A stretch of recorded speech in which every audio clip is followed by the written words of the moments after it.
Oi pessoal, agora nós vamos falar de polaridade. Então vamos lá. A polaridade numa ligação ou numa molécula está diretamente ligada à eletronegatividade dos elementos. Então lembra da série de eletronegatividades? Fui ontem no clube, briguei e saí correndo para o hospital. O elemento mais eletronegativo, ele tende a puxar o elétron para ele, tá? E nessa atração pelo elétron, ele se torna o polo negativo da molécula. Agora, para existir uma molécula polar, a gente tem que observar a geometria da molécula e a soma dos vetores. Então, a eletronegatividade ela vai funcionar como um vetor lá na física. A gente vai usar uma seta para indicar o elemento mais eletronegativo, ou seja, o lado que tende a puxar mais o elétron, fazer o lado negativo, o polo negativo. E aí, tem que se usar aquelas propriedades dos vetores, né? Vetores de sentidos contrários, as forças se anulam. Vetores do mesmo sentido, há uma soma das forças. Então é isso que a gente vai ter que observar agora para entender a polaridade das moléculas. As moléculas que são polares e as moléculas que são apolares. Isso vai influenciar diretamente em várias propriedades das substâncias, como por exemplo solubilidade, né? Já se perguntou por que o álcool consegue ser miscível na água, mas a água não consegue solubilizar a gasolina, tá? Porque a água é uma molécula polar. E aí, como ela é polar, ela só solubiliza solventes polares. A gasolina é apolar. A gente vai entender isso muito bem quando estudar orgânica. Então, vamos entender agora o que é uma ligação polar, uma ligação apolar e a polaridade das moléculas. Então, vamos ver primeiro moléculas diatômicas e as moléculas lineares, tá? Todas que têm geometria linear. Então, você veja aqui, ó. Entre hidrogênio e cloro, o cloro é mais eletronegativo, então ele tende a puxar o elétron para ele. Isso aqui é uma ligação polar. Agora, entre cloro e cloro, quem é o mais eletronegativo? Não tem o mais eletronegativo. Então aqui nós temos uma ligação apolar. Agora, vamos ver o que acontece na molécula. Como é uma molécula diatômica, se a ligação é polar, a molécula também será polar. Se a ligação é apolar, a molécula também será apolar. Para moléculas diatômicas, átomos diferentes, temos polaridades. Átomos iguais, não temos polaridades. Agora vamos ver para a estrutura linear quando nós temos dois pares eletrônicos. Aqui, ó, oxigênio é o mais eletronegativo. Então, na ligação, essa ligação é polar. Mas a molécula não. Por quê? Como o oxigênio é o mais eletronegativo, nesse lado da linear, puxa o elétron para cá. Aqui, puxa o elétron para o outro lado. Olha só, vetores de sentidos contrários. A soma dos vetores é igual a zero, tá? Igual a zero. Então, essa molécula ela é apolar.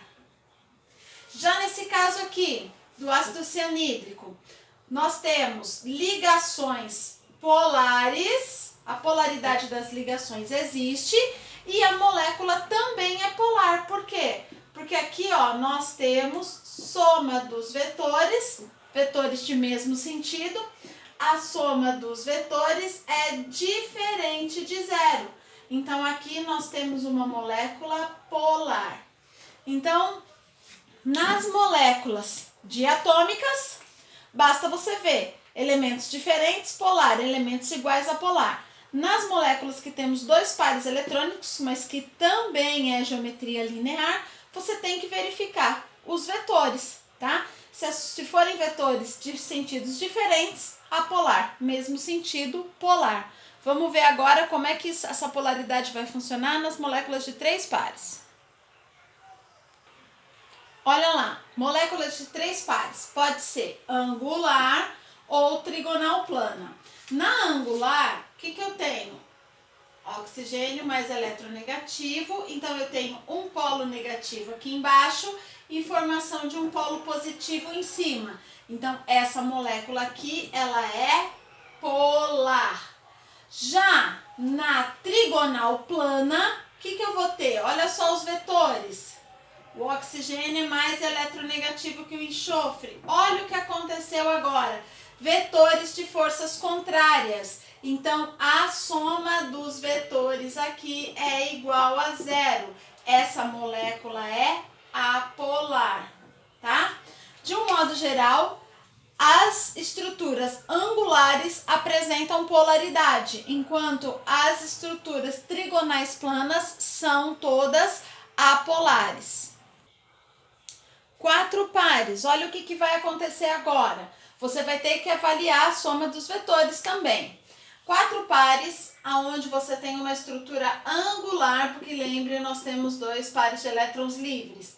O oxigênio é o mais eletronegativo, então os vetores apontam para ele. Olha lá, soma de vetores. Aqui vai ser o polo negativo, embaixo da molécula o polo positivo. Então aqui nós temos uma molécula polar. Como eu falei, geometria angular tende-se a você ter uma polaridade na molécula. Piramidal, olha lá, são 4 pares também. O nitrogênio é o mais eletronegativo, então todos os vetores, tá, apontam para o nitrogênio. Soma dos vetores diferentes de zero. Polo negativo, polo positivo. Essa molécula também vai ser polar. Agora, na tetraédrica, você tem que avaliar a disposição e os átomos que vão estar se ligando ao elemento central.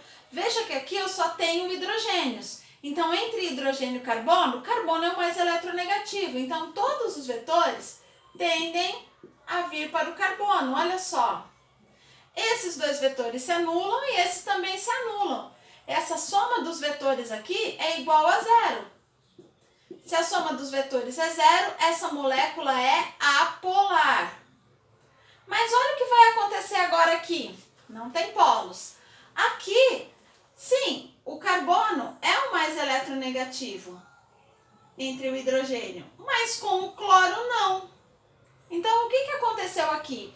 Esses 2 vetores se anulam, mas aqui existe uma soma de vetores. Então, aqui, ó, eu vou ter o polo negativo e o polo positivo. Essa molécula é polar, ok?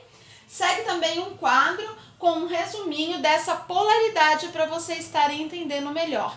Mas, a grosso modo, para você sempre ter aí moléculas diatômicas, se forem átomos diferentes, há polaridade, átomos iguais, não. Moléculas lineares, você tem que avaliar a soma dos vetores. Angulares são polares. Trigonal plana é sempre apolar. Piramidal e tetraédrica, você tem que avaliar os átomos que estão ligados e a polaridade e a soma dos vetores. Beleza, galera? Fechamos a aula aí de polaridade.